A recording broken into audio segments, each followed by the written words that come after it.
So what happened in the town of Lmpany in Red Dead Redemption? Was it a fluke accident or something more sinister? In this video we're going to have a closer look at how the burnt town of Lmpany came to be.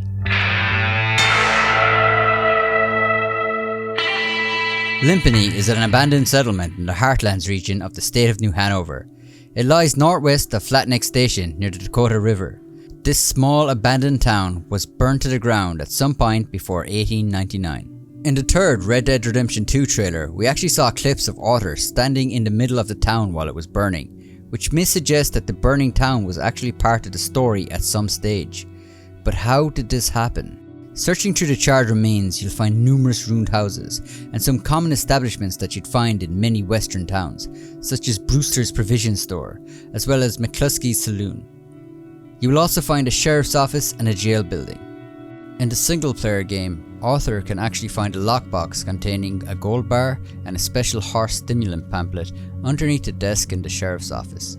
The horse pamphlet actually comes with a nice interesting tip, which is sheep dung can be dried in an oven to make into tea and cures measles and smallpox. I think the next time someone offers me a cup of tea in the West, I'll just politely decline. Just outside the sheriff's office door, you'll actually find a place that your character can sit down and possibly contemplate what actually happened here in Lmpany. Looking around, you can see that most buildings are almost razed to the ground, except for the jailhouse itself. This is because the jailhouse is made of stone, so it survived the fire.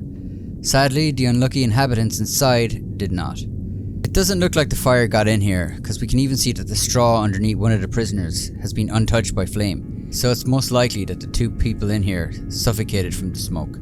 Fires were a real problem back in these times, sometimes set by lightning or a campfire of an early explorer or trader. This fire could easily be driven by the wind, which would meander back and forth over the bush for days, if not weeks, until rain hits, or it just runs out of fuel to burn.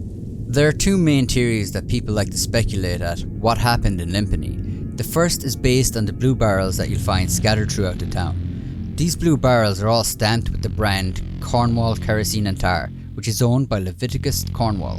Cornwall is one of the main antagonists in Arthur and the Vanderlyn gang story. He's a ruthless businessman who has no care for feelings or fairness, just business and money. To give you an idea of what this man is capable of, in New Hanover you will find a lone oil derelict with a sad tale.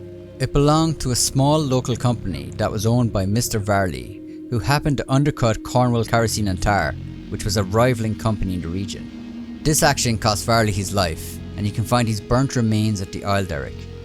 It is highly likely that Cornwall paid to have this man killed, which led many to suspect that he has something to do with Lmpany's demise also, due to the barrels being scattered around there.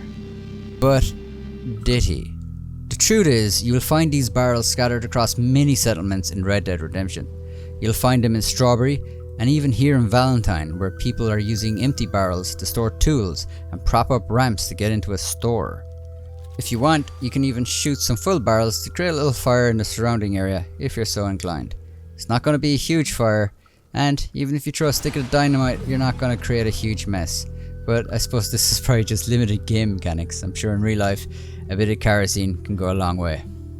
The main point I'm making here is that it's not unusual for settlements to have these kind of barrels scattered around, as kerosene was often used for the lamps to light the town up at night. Now, I know there's going to be some people that are going to say, yeah, but there was more of these Cornwall barrels down in Lmpany. But was there really?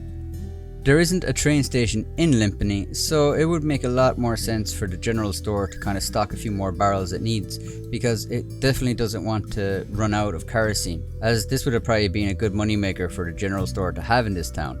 Also, these barrels don't get just thrown away once they're finished with, they often get repurposed for use for other things. A quick look up back in Valentine General Store, we can see that there's like 6 barrels just scattered around the general store alone. And Valentine also has a train station, meaning that it can order stock a lot more easier than Lmpany. Lmpany's closest access to a railway station is Flatneck, so they're probably going to have bigger orders because it's going to be a lot more trouble transporting from Flatneck to Lmpany. So personally I think it's an interesting idea that Cornwall might have had something to do with it, but I just don't think there's enough evidence. The next suspected cause lies just north of Lmpany. Here you will discover a part of the woods that has been burnt to the ground. People suspect that maybe the fire started here originally, and then burnt down to take over Lmpany. The problem with this theory is there isn't a connecting burn down, and there is quite a distance there. I suppose it is possible that maybe wind took some embers over and that caused it, but there is a big distance between Lmpany and this burnt area. Where I think things get interesting is when you come across this area with Arthur, you'll stumble across a campsite here with a man burnt to death in the tent. People think that maybe this was the cause of this fire, that maybe he set a bad campfire and that spread while he was asleep. But when you examine this man's possessions, you get a more insightful idea of who he might have been. I mean, this is where you'll find a volatile fire bottle pamphlet. I don't know about you, but if I came back to my shack and it was burnt to the ground and I found a man with a pamphlet that had a recipe on how to make a fire bottle, I'd be pretty suspicious on who this person is. I mean, there's even an interesting tip on the pamphlet on how you would determine whether dry or wet weather is approaching by measuring some string.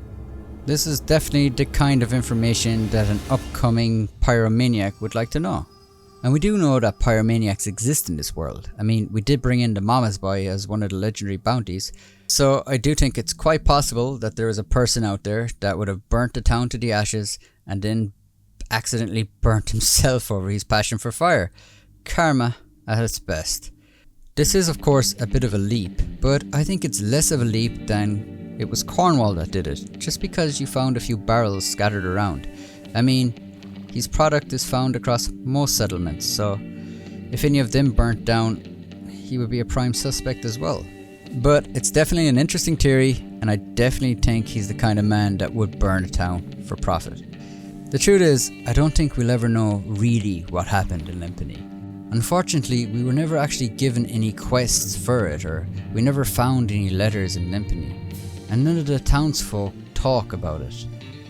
So I don't think we're ever actually able to really investigate what truly happened.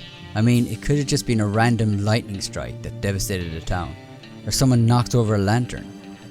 Fire was a real killer back then, and bad things can happen for no good reason. Life was hard and life was unfair. I think that's the real skill of Rockstar Games world designers, that they can create a world with such depth that it creates its own lore and mysteries. A subreddit that I actually enjoy, which was a big help in researching and getting ideas for this video, is r/RedDeadMysteries. Here you will find all sorts of ideas and theories being tossed around, which I think is a real credit to the game designers. Anyway, I'm sure people are going to have some opinions on this, and I can't wait to hear them. So please let me know in the comments below. Do you think Cornwall did it? What about the guy with his interest in fire bottles? Or do you think it was just an unlucky act of Mother Nature?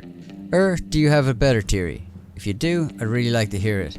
As always, leaving likes and comments below really does help me stick it to that algorithm, so I really do appreciate it, and I do try to get back to as many as I can. If you like this content and you'd like to see more of it, why not consider subscribing?